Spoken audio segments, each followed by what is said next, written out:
Good morning, students. Today we are studying the topic next viral disease, polio disease. Polio disease किसी समय एक बहुत ही panic disease था,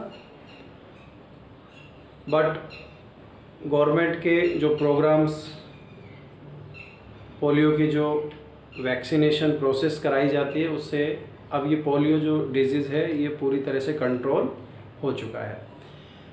कुछ फ्यू केसेस इसके कहीं ना कहीं देखने को मिल जाते हैं, बट अब ये पूरी तरह से कंट्रोल है। तो इसी पोलियो डिजीज़ के बारे में अपन आज डिस्कस करेंगे। सबसे पहले तो पोलियो डिजीज़ में आपने भी देखा होगा कि पोलियो डिजीज़ में पूरी जो बॉडी है वो उस पर कंट्रोल नहीं रह पाता है। इट मीन्स उसमें मूवमेंट बिल्कुल ही नहीं हो पाता है, और स्पेशली जो ये लेग्स और हैंड, ये पूरी तरह से मूवमेंट में या कंट्रोल में नहीं हो पाते हैं। पोलियो एक वायरल डिजीज़ है।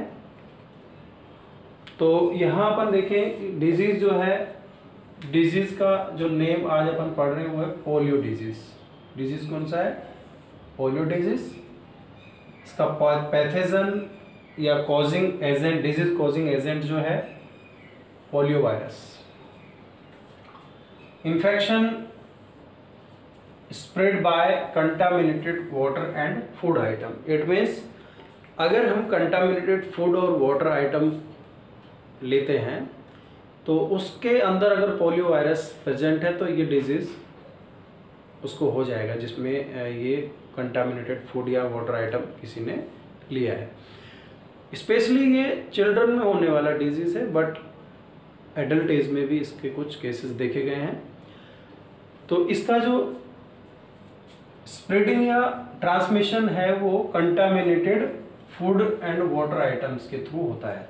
ध्यान देंगे। सिम्टम्स, ये जो मेनली सिम्टम्स है, स्टार्टिंग में क्या होता है? स्टार्टिंग में फीवर आता है हाई ग्रेड, वोमिटिंग हो सकती है, हेडेक हो सकता है, कोल्ड, कफ, इस तरह के जो सिम्टम्स हैं वो शो होते हैं।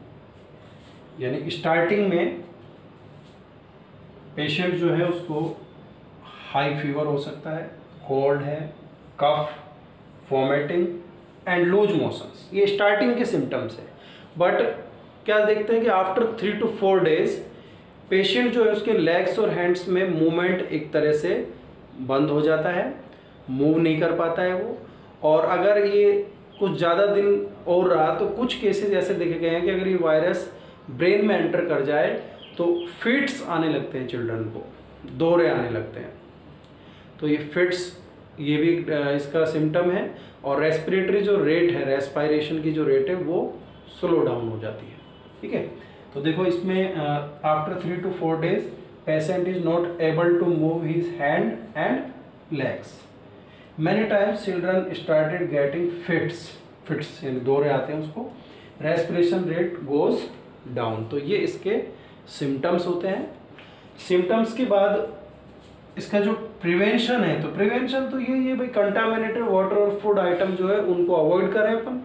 तो अगर उनसे हम अवॉइड, 70% जो डिजीज़ है वो हमारी फूड हैबिट की वजह से होती है। यानी जो हम खाते हैं, जो हम पीते हैं, अगर वो पूरी तरह से प्योर नहीं है, कंटामिनेटेड है, प्योर है, तो उससे 70% तक डिजीज़ होती है। तो अगर अपन इसको कंट्रोल कर लें तो 70% डिजीज़ अपने आप कंट्रोल हो जाएगी। तो इसको अवॉइड करें by avoiding the taking of contaminated water and food items, and oral polio vaccine OPV should be given to children। 5 year तक के चिल्ड्रन को जो पोलियो वैक्सीन पिलाई जाती है, ओरल पोलियो वैक्सीन, एक मुंह से पिलाई जाने वाली एक दवा होती है, मेडिसिन, तो ये हमें बच्चों को पिलानी चाहिए। और इससे ही जो पोलियो है उसको अपन कंट्रोल में रख सकते हैं। वैसे हमने जब वैक्सीनेशन में पढ़ा तो उसमें हमने देखा है कि जो पोलियो की वैक्सीन भी टाइम टाइम पर दी जाती है। उसके अलावा जब भी कैंप लगता है तो 0 से 5 ईयर तक के बच्चे को पोलियो वैक्सीन जरूर पिलानी चाहिए। तो इस तरह से हम पोलियो जो डिजीज़ है उसको कंट्रोल कर सकते हैं। तो आगे होगा समझ में आपको डिजीज़ कौन सा है, पोलियो है, ठीक है। तो disease name polio, pathogen polio virus, infection spread by contaminated water and food item. Symptoms में बिगिनिंग यानी स्टार्टिंग में क्या होता है, जो पेशेंट है उसको हम देख रहे हैं कि उसको हाई फीवर हो रहा है, कोल्ड हो रहा है, कफ होता है, वॉमिटिंग एंड लूज मोशन हो सकते हैं। After 3 to 4 days patient is not able to move his hand and legs. Many time when virus enter in the brain then children gets started getting fits. Respiratory rate जो है goes down, कम हो जाती है। Prevention और treatment में prevention by avoiding taking of contaminated water and food item and oral polio vaccine should be given to children, ठीक है। तो ये इस तरह से हम इसको कंट्रोल कर सकते हैं, इसका ट्रीटमेंट कर सकते हैं। तो अपने घरों में पूरी तरह से प्रिवेंशन रखते हुए स्टे होम, बी सेफ।